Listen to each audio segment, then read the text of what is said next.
I was visiting some relatives in upstate New York, and my cousin worked for a Ford dealership there, and he told us, you can take one out for a spin. My dad drove the car, and it was a 1969 Mustang Mach 1 with 428 Cobra Jet and a 4-speed. He laid waste to a little bit of rubber, and it was a blast. And I can remember sitting in the back seat of that car, feeling my back go into the seat every time he shifted, and that memory will be there forever.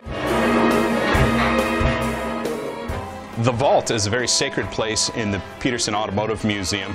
We showcase 150 vehicles that are not on display up in the public areas. We've got a couple of very special Mustangs down there. Some of the best cars in Hollywood history have been Mustangs. I mean, one of the most important car chase movies of all time was Bullitt, and one of the most impressive car chase movies of all time was Gone in 60 Seconds. Both of those movies, the star car was a Mustang.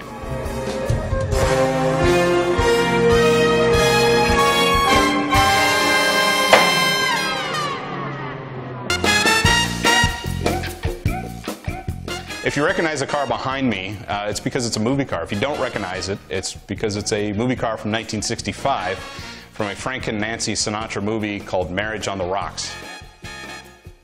This car was customized by George Barris when it was a brand new automobile, and it's part of the wild and crazy style of the 60s that George Barris became known for. The car actually has a few convenience options, like a television and even a bar.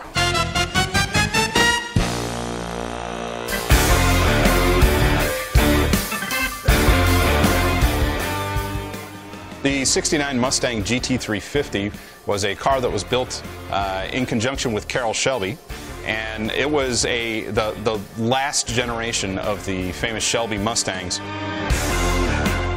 It had a 351 Cobra Jet motor, and it was a real screamer. A great car to go on a long distance trip in, and also to win in a few drag races at the same time. This particular Mustang that we have in the Peterson collection was a vehicle that we needed to tell the history of Shelby. Our collection is over 300 vehicles. We have all kinds of different types of vehicles, and we really needed something that would tell this part of local history, because Carroll Shelby started right here in Los Angeles, and so it was important to have one of his vehicles in the collection.